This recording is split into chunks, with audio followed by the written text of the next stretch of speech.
जय श्री राधे, जय श्री कृष्ण। हमारे कन्हैया, जिनकी भक्ति करने में आनंद तो आता है, परंतु उनकी बाल लीलाएं सुनने में तो अति आनंद आता है। आज हम चलते हैं कान्हा की इसी प्यारी सी लीला की ओर, जिसमें कान्हा माखन चोरी करते हैं, गोपी से माखन लेते हैं और अपनी माँ के सामने जाकर मासूमियत से भरकर उसी गोपी की उल्टी शिकायत लगा देते हैं। बहुत सुंदर लीला है कान्हा की यह। आइए चलते हैं लीला की ओर। गोपियाँ जो कान्हा के प्रेम में सुध बुध खो देती थी, माखन मिश्री बेचने भी जाती तो कहती, माधव ले लो, कान्हा ले लो, कृष्ण मुरारी गिरधारी ले लो। ऐसी ही गोपी अपना माखन बेचने जब गोकुल में निकलती है तो वह कहती है, माधव लो, कोई माधव लो। तो उसने सोचा, कान्हा ने सोचा, अरे वाह, यह तो मुझे ही बेचने चली है। रास्ते में कन्हैया प्रकट हुए और कन्हैया सखी से कहने लगे, अरे दूध वाली, मैं गोकुल का राजा हूँ, जरा माखन तो दे दो। तो प्रेम का बाहुल्य होने पर सताने में भी बड़ा मजा आता है। गोपी के हृदय में प्रेम है, वह कन्हैया को सताने लगी। अरे तू कैसा गोकुल का राजा?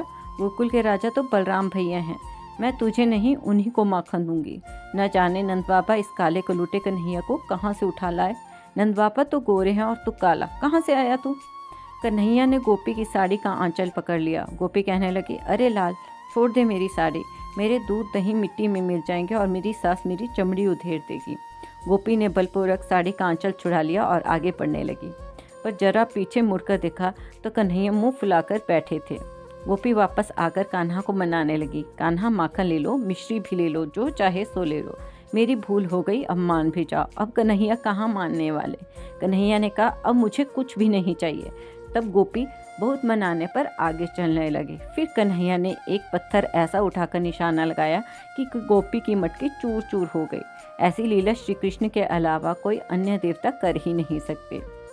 कन्हैया घर आकर चुपचाप माँ की गोद में बैठ गए, ऐसे सयाना होकर बैठ गए कि मानो कुछ भी नहीं हुआ। तभी उस गोपी ने यशोदा जी के पास आकर कान्हा की शरारत की शिकायत की। माँ, तुम अपने लाल को मुंह से लगाकर बैठी हो, किंतु यह बहुत शरारती हो गया है। उसने मेरी मटकी फोड़ दी, मेरा नुकसान हुआ और मेरे कपड़े भी बिगाड़ दिए। लाला कहने लगे, मैया मुझे इससे बड़ा डर लगता है, इसके चले जाने के बाद ही मैं तुम्हें सारी बात बताऊंगा। यशोदा जी कहती हैं, नहीं, तुम मुझे अभी बताओ। तो कन्हैया मैया से बड़ी मासूमियत से कहने लगे, मैया, यह गोपी बड़ी कंजूस है। 3-4 दिन पहले का दूध बेचने जा रही थी। मैंने सोचा कि बिगड़ा हुआ दूध दही बेचना ठीक नहीं है, यदि कोई गरीब इसे खाकर बीमार हो गया तो ऐसा सोचकर मैंने इसकी मटकी फोड़ दी। यशोदा जी ने गोपी से पूछा, क्या यह सच है? गोपी ने कहा, 3 दिन का तो नहीं, 2 दिन का जरूर था। और फिर कन्हैया को देखकर हंसने लगी। यह कन्हैया बोलने में बहुत चतुर है। कन्हैया मटकी फोड़ता है फिर भी प्यारा लगता है। श्री कृष्ण की लीला माधुरी दिव्य है।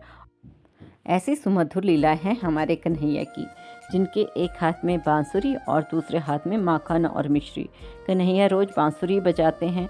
लाला की बांसुरी जिसने सुनी हो वह संसार के प्रति उदास हो जाता है।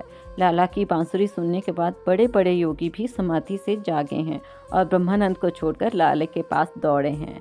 तो भक्तों, आपको कन्हैया की यह मधुर लीला कैसी लगी? यदि पसंद आई तो कृपया इस वीडियो को लाइक करें, अधिक से अधिक शेयर करें और हमारे चैनल को सब्सक्राइब करें। राधे राधे।